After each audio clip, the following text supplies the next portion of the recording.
अब अगला सूत्र 10वां, बोलिए। व्यक्ति भेद कर्म विशेषात। व्यक्ति भेद, स्थूल शरीर में जो भेद है, कोई मनुष्य है, पशु है, पक्षी है, कीड़ा है, मकोड़ा है, वृक्ष, वनस्पति, कुत्ता, गाय, तोता, मैना, कौआ, कबूतर, सांप, बिच्छू, शेर, भेड़िया, व्हेल मछली, शार्क मछली, ये व्यक्ति भेद है। तरह तरह के प्राणी अलग अलग क्यों बनाए? अलग अलग प्राणी संसार में क्यों बने, क्या कारण? उत्तर दिया, कर्म विशेषात। सबके अपने कर्म अलग अलग हैं, अलग अलग कर्मों का अलग अलग फल है, इसलिए अलग अलग प्राणी बनाए। ये जो लाखों योनियां बोलते हैं, बचपन से हम और आप सुनते आ रहे हैं, ये इतनी योनियां क्यों बनाई? ये कर्मों का फल है। अब लोगों को इतनी सृष्टि दिख रही है, तरह तरह के प्राणी दिख रहे हैं, फिर भी विचार नहीं कर रहे कि भगवान ने ये इतने प्राणी क्यों बनाए, मुफ्त में बनाए या कर्मों का फल है? नहीं सोच रहे। सोचना चाहिए। मनुष्य शरीर में ज्यादा सुविधाएं हैं या पशु पक्षी में? मनुष्य। तो पशु पक्षी की तुलना में मनुष्य शरीर ज्यादा अच्छा है या पशु पक्षी का? मनुष्य का। मनुष्य का शरीर आपको मिला, बहुत सारी सुविधाएं मिली, ये मुफ्त में मिली या कोई कर्मों का फल है? जब ये मनुष्य की अच्छी सुविधाएं कर्मों का फल है, तो पशु पक्षी को जो ये सुविधाएं नहीं मिली और इनसे बहुत नीचे घटिया स्तर की मिली, थोड़ी सी सुविधाएं मिली, क्या ये कर्मों का फल नहीं है? ये भी कर्मों का फल। तो सोचना चाहिए ना कि भगवान ने इनको इतनी थोड़ी सुविधाएं क्यों दी। आपके पास बुद्धि है, बहुत अच्छी बुद्धि है, आप सीए करते हैं, एमटेक करते हैं, बीए करते हैं, एमबीए करते हैं, पता नहीं क्या क्या डिग्रियां लेते हैं, पैसे कमाते हैं, खाते पीते हैं, बंगला बनाते हैं, मजे से रहते हैं। बुद्धि है, दो हाथ हैं, बोलने के लिए भाषा है, कर्म करने की छूट है, स्वतंत्रता है, तो कितनी सारी सुविधा दी ईश्वर ने, बाकियों को नहीं दी। ईश्वर न्यायकारी है या अन्यायकारी? न्यायकारी मुफ्त में फल देता है या कर्म के आधार पर? आपको अच्छी सुविधाएं मिली, ये कर्मों का फल है, ये सिद्ध हुआ। किसने दी आपको? ईश्वर ने। तो ईश्वर न्यायकारी है, तो मुफ्त में तो नहीं मिली। और जिनको नहीं दी, उनके छीन ली, वो भी कर्मों का फल है। उन्होंने इन सुविधाओं का सदुपयोग नहीं किया, दुरुपयोग किया, मिसयूज किया, ईश्वर ने छीन ली और कुत्ता गधा पशु पक्षी बना दिया। अब जाओ दंड भोगो। इन पशु पक्षियों में जो आत्मा है वो भी वैसी है जैसी हमारे अंदर, सेम टू सेम, 100% एक जैसी है। क्योंकि ये जो आत्माएं हैं पशु पक्षी योनियों में, ये भी तो कभी मनुष्य योनि में थी।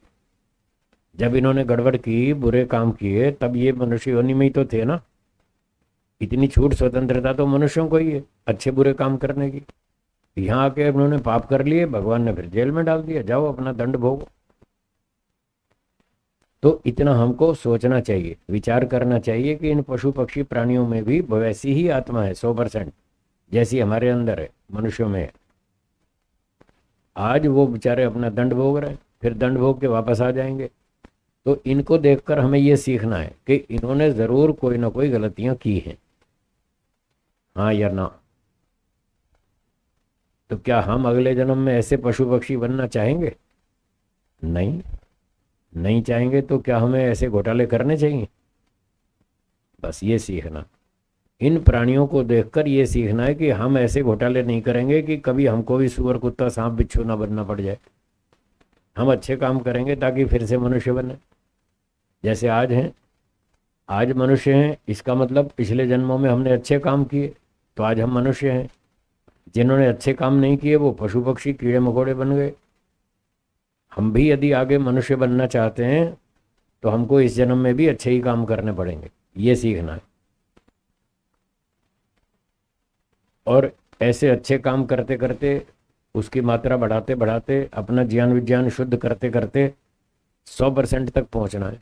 100% अच्छे काम करेंगे, तन मन धन से करेंगे, पूरी ताकत से करेंगे, तब जाके हमारा मोक्ष होगा। तो ये सारा दुखों का चक्कर समाप्त हो जाएगा। तो ये सीखना है हमको इस सूत्र से। व्यक्ति भेद कर्म विशेषात, ये कर्म भिन्न भिन्न होने से ये प्राणियों के शरीरों में भिन्नता है। हाँ जी, क्या पूछ रहे हैं? एक सज्जन हाथ ऊंचा कर रहे हैं। माइक वाइक है तो दे दो भाई।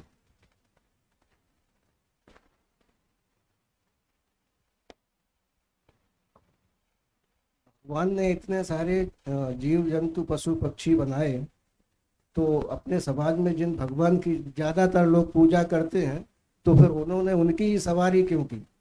क्या उनमें इतनी ताकत या बुद्धि नहीं थी कि एक साइकिल ही बना लेते? वो भगवान है ही नहीं जिसको आप भगवान माने बैठे हैं। आपको भ्रांति है। वो सही बात। भगवान शरीर धारण करता है क्या?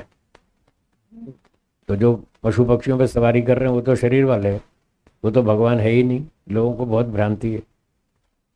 लेकिन समाज में ज्यादातर इन्हीं की पूजा अर्चना। समाज में ज्यादातर लोग अविद्वान हैं, अविद्या में हैं कि वो अपनी गलती से ऐसा माने बैठे हैं। हाँ, ये उत्तर है। उनको पता ही नहीं भगवान कैसा है, काम का भ्रांति में भटक रहे। भगवान कभी अवतार लेता नहीं, शरीर धारण करता नहीं, उसको जरूरत ही नहीं है। वो सर्वशक्तिमान है, उसको कोई आवश्यकता नहीं है। वो सारे काम बिना शरीर के कर लेता है। वेदों में लिखा है सपर्यगात शुक्रम अकायम। अकायम, उसका कोई शरीर नहीं। हमारे पास शरीर है, स्थूल शरीर है, सूक्ष्म शरीर है। ईश्वर के पास कोई शरीर नहीं, उसको आवश्यकता ही नहीं है। हाँ जी, और कोई शंका है?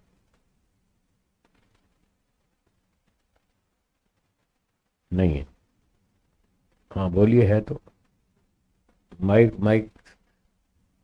में आपने जो बोला था ना, वो सूक्ष्म शरीर जो है आत्मा सवारी करके, हाँ।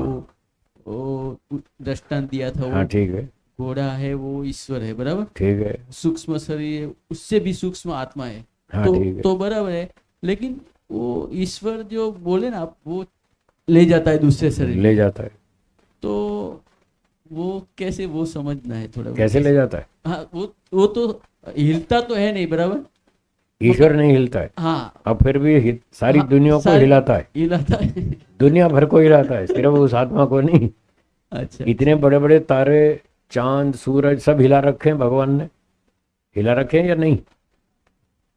इनको साइंटिस्ट लोग चला रहे हैं ब्रह्मांड को, या ईश्वर चला रहा है? अब देखो आश्चर्य की बात है, खुद हिलता नहीं और दुनिया भर को हिला रखा है ना? कैसे हिलाता है, ये प्रश्न है। इसका उत्तर है, मान लो मेरे पास ये चुंबक है, मैग्नेट, ठीक है। आपने मैग्नेट देखा है ना?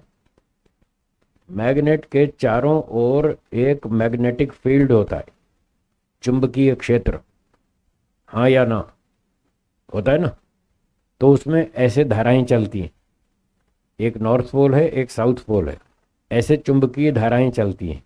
और उसका एक फील्ड होता है इतना बड़ा, चुंबक के चारों ओर इतना बड़ा उसका फील्ड होता है। इस चुंबकीय फील्ड में, चुंबकीय क्षेत्र में, अगर कोई सुई उस फील्ड के अंदर आ जाए, लोहे की सुई, तो चुंबक क्या करेगा? खींच लेगा सुई को अपनी ओर। तो सुई हिला देगा या नहीं? हिला देगा ना। चुंबक ने हाथ डाल के खींचा था या बिना हाथ के? देख लो, बिना हाथ के चुंबक हिला देता है, खुद नहीं हिलता, खुद वहीं बैठा रहता है और सुई को हिला देता है। तो जैसे चुंबक स्वयं नहीं हिलता और सुई को हिलाता रहता है, ऐसे परमात्मा खुद नहीं हिलता और दुनिया भर को हिलाता रहता है अपनी शक्ति से। समझ में आया?